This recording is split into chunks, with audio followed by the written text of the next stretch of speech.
देवाधिदेव महादेव भगवान शंकर का विवाह इस संसार की शक्ति मां पार्वती से हुआ था। मान्यता है शिव और शक्ति के संयोजन से ही यह प्रकृति चलती है। वे दोनों एक दूसरे के बिना अपूर्ण भी हैं। जहां एक तरफ शिव अनादि के सृजन करता है, वहीं शक्ति प्रकृति का मूल स्वरूप है। मां पार्वती पर्वतराज हिमालय की पुत्री है, जिसके अनुसार उन्हें शैलपुत्री भी कहा जाता है। वहीं सनातन धर्म के अनुयायी ये भी मानते हैं कि देवी गंगा का अवतरण भी हिमालय से हुआ। वामन पुराण के अनुसार जब भगवान विष्णु ने वामन रूप में अपना एक पैर आकाश की ओर उठाया, तब ब्रह्मा जी ने भगवान विष्णु के चरण धोकर जल को अपने कमंडल में भर लिया। इस जल के तेज से ब्रह्मा जी के कमंडल में गंगा का जन्म हुआ। ब्रह्मा जी ने गंगा को राजा हिमवान को सौंप दिया। इस तरह देवी पार्वती और गंगा दोनों बहन हुई। उसी अनुसार देवी गंगा देवी पार्वती की बहन लगती है। शिव पुराण में ऐसी कथा मिलती है कि गंगा भी देवी पार्वती की तरह भगवान शिव को पति रूप में पाना चाहती थी। देवी पार्वती नहीं चाहती थी कि गंगा उनकी सौतन बने। फिर भी गंगा ने भगवान शिव की घोर तपस्या की। उनकी तपस्या से प्रसन्न होकर भगवान शिव ने इन्हें अपने साथ रखने का वरदान दे दिया। पर एक बार इन दोनों बहनों के बीच इसी बात को लेकर भयंकर विवाद हो गया। विवाद इतना बढ़ गया कि मां पार्वती ने मां गंगा को श्राप तक दे दिया। एक बार भगवान शिव अपने परम निवास कैलाश पर्वत पर ध्यान अवस्था में बैठे थे। साथ में माता पार्वती भी ध्यान में मग्न थी। शिव और शक्ति का यह सुंदर स्वरूप एक साथ बहुत सुंदर लग रहा था।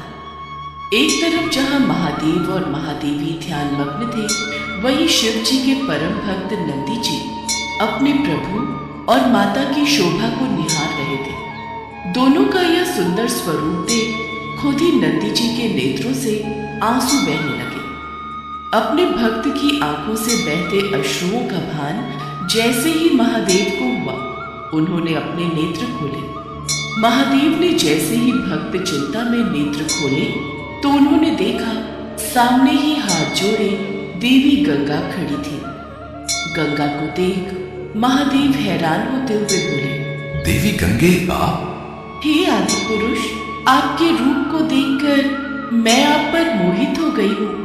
कृपा कर मुझे पत्नी रूप में स्वीकार करें। देवी गंगा, आप तो जानती हैं, देवी पार्वती के सिवा हम किसी को पत्नी रूप में स्वीकार नहीं कर सकते। हमारा विवाह पार्वती के साथ हुआ है और देवी पार्वती ही हमारी अर्धांगिनी है।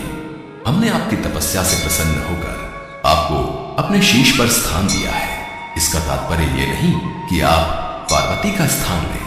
प्रभु, ऐसा न कहिए। देवी गंगा के स्वर माता पार्वती के कानों में पड़े। वो हैरान हो गई। उनकी ये बात सुनकर उनके नेत्र लाल हो गए और क्रोधवश में बोल पड़ी, देवी गंगा, सीमा न लांघिए।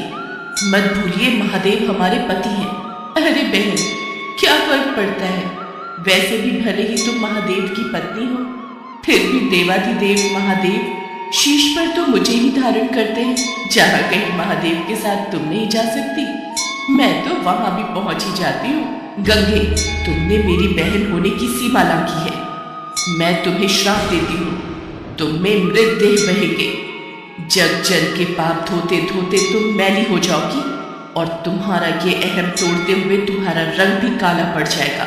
मां पार्वती द्वारा दिए गए श्राप से देवी गंगा को अपनी भूल का एहसास हुआ और वो महादेव और महादेवी के चरणों में गिर गई। वो अपनी भूल समझ गई थी। मां गंगा ने महादेव और मां पार्वती से क्षमा याचना की। मुझे क्षमा कर दो बहन, मुझसे भूल हो गई।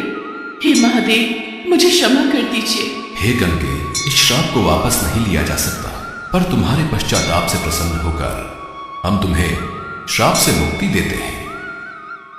हे गंगे, तुम जनमानस के पापों से दूषित अवश्य होगी, पर संत जन के स्नान से तुम्हारी शुद्धि तुम्हें वापस प्राप्त होगी। भगवान शिव ने मां गंगा को प्रसन्न होकर आशीर्वाद दिया। इसके बाद से ही गंगा में स्नान करने से पाप धुलने लगे। तब से ही लोग गंगा में स्नान करने के लिए दूर दूर से आते हैं और भूल चूक में हुए पापों से मुक्ति पाते हैं। भगवान शिव की जटाओं में निवास करती है मां गंगा और शिव जी की जटाओं से निकलकर पृथ्वी लोक पर बहती